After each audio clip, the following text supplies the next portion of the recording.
O interesse pelo mundo das investigações ultrapassa o meio policial e vira entretenimento. O assunto faz tanto sucesso que movimenta bilhões de dólares só nos Estados Unidos.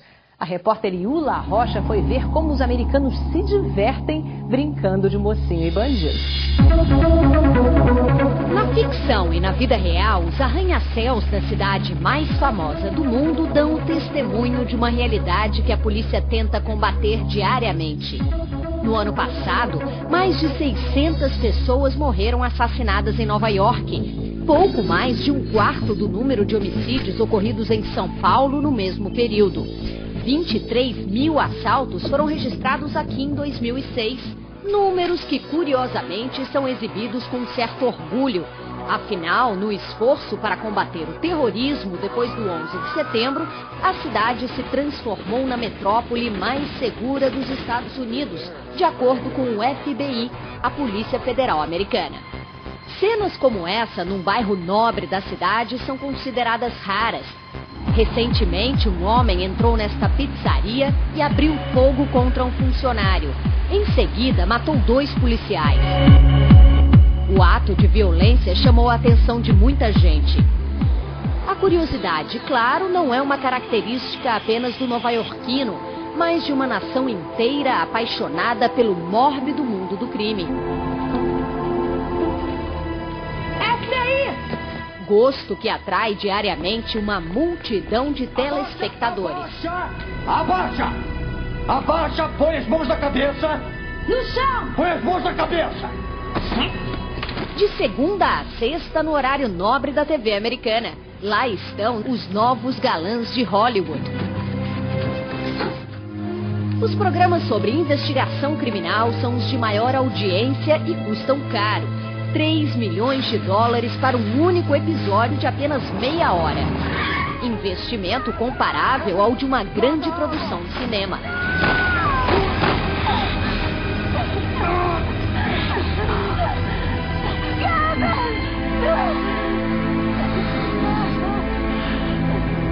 A paixão pelo gênero é histórica. Parece estar no sangue o interesse pelo mistério.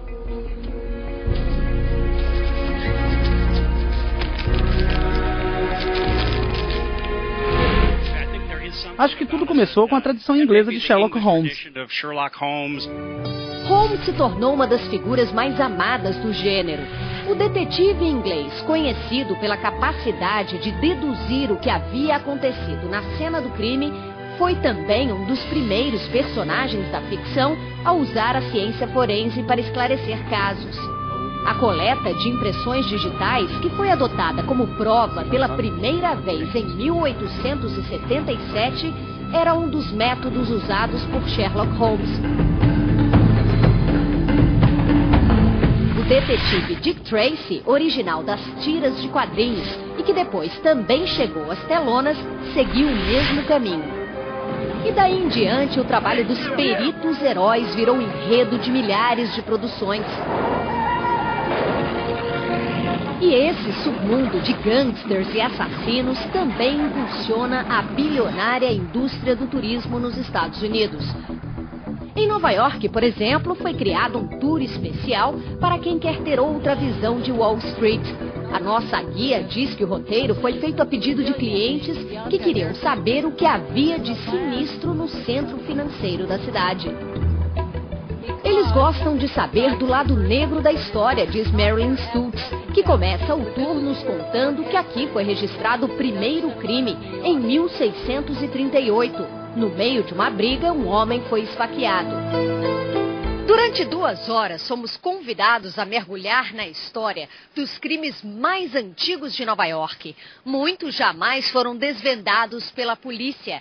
E esses assassinatos misteriosos que atraem turistas e nova-iorquinos um dia serviram de inspiração para o poeta Edgar Allan Poe. O enredo de um dos livros mais famosos do escritor americano, O Mistério de Marie Roget, foi baseado no assassinato de Mary Rogers.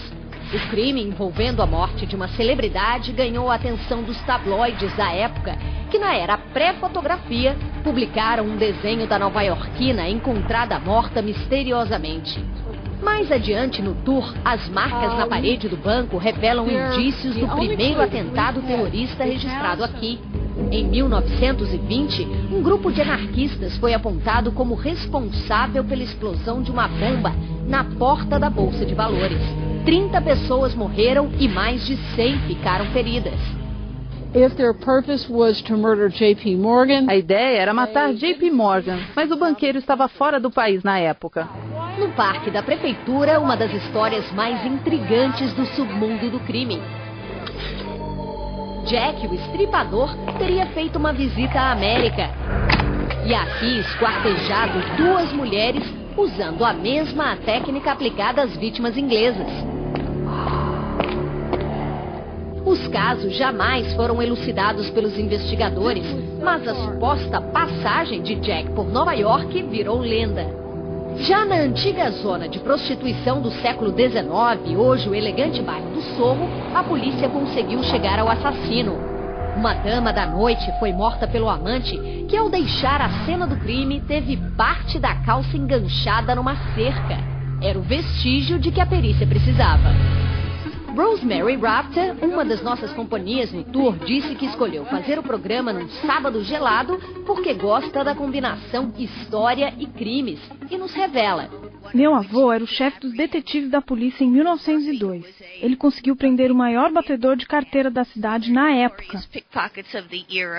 E o interesse dos americanos sobre o assunto começa desde cedo. Um bom exemplo é a Feira Internacional de Brinquedos aqui em Nova York. A indústria, que movimenta cerca de 22 bilhões de dólares por ano, cada vez mais está focando nos jogos educativos, principalmente nos brinquedos ligados à ciência e investigação. O jogo mais antigo do gênero, lançado em 1939, ainda está no topo da lista dos mais vendidos por aqui.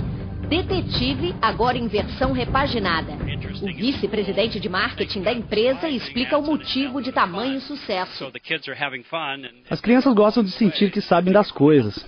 Mexe com o imaginário de qualquer um. Te dá o poder de ser um detetive, um investigador, de desvendar um crime. As aulas de ciências foram trazidas para os estandes da feira. Microscópios, kits para fazer sangue de mentirinha. Já a reprodução de partes do corpo sugere um quebra-cabeças da anatomia humana. Brincando, a criança vai sendo iniciada no tema. Neste jogo, baseado no programa de TV de maior sucesso nos Estados Unidos, vence quem encontrar primeiro o autor do crime. Todo mundo quer ser o herói do jogo, e ganha aquele que ficar mais atento às evidências e descobrir os detalhes do crime. Mistério é diversão. Mysteries are fun. Diversão garantida nesta brincadeira que acontece dentro de uma das estações de metrô mais movimentadas da cidade. Nos subterrâneos de Chinatown, os participantes recebem as instruções pelo telefone público. Daí partem em busca das pistas para descobrir detalhes de um assassinato. A ideia partiu de um grupo de teatro. A atriz Tajna Tanovic hoje interpreta o papel de assassina.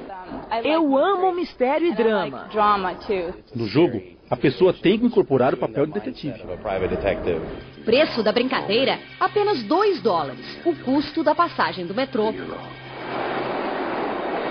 Taylor e Bernard, de 16 anos, fazem parte da geração dos games. Conectados à rede, eles recebem a missão de descobrir como, onde, quando e por que mais uma vítima foi morta. O cenário do jogo, uma reprodução de um programa de TV, é mais uma vez Nova York. Eu acho que esses jogos e programas são um sucesso porque muitos crimes são baseados em histórias reais. E as pessoas reconhecem isso. Além de tudo, é muito divertido, inteligente e bem feito. Os dois passam juntos horas e horas na frente do computador. Eu pergunto, você tem vontade de ser um perito? Não, eu acho que na vida real é diferente. Você não lida com esses casos tão bacanas todos os dias. Bem-vindo ao mundo real, convida a chefe do laboratório de balística da polícia de Nova Jersey. Aqui, os peritos trabalham duro para fazer a análise das balas que foram coletadas nas ruas. O policial concorda com os adolescentes. Na ficção tudo é lindo, tudo é fácil. Mas na vida real é muita responsabilidade. Os promotores vão basear a acusação no nosso laudo. Podemos botar alguém na cadeia. A sargento Britt diz que diversão só na TV. Por isso ela não perde nenhum episódio sequer do programa policial exibido toda semana.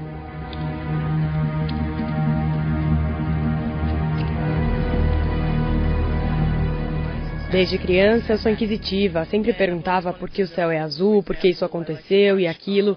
Sempre assistia filme de polícia e tentava descobrir quem era o assassino antes do fim do filme. Os programas exibidos na TV aqui dos Estados Unidos começam a trazer consequências para a vida real. Muitos investigadores americanos dizem que o bandido aprende com a ficção a apagar as provas do crime, dificultando o trabalho da perícia.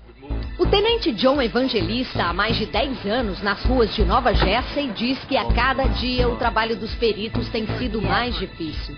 Temos notado que muitas vezes o criminoso tentou lavar a cena do crime, recolheu as cápsulas deflagradas.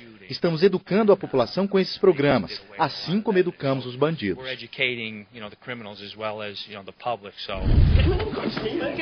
Aplicando a mesma técnica vista nesta cena do Os Federais, um bandido preso pela sargento Britt quase escapou, conta ela. Apesar de todas as críticas aos programas de TV, os policiais americanos sonham um dia imitar a ficção e solucionar um crime em questão de minutos.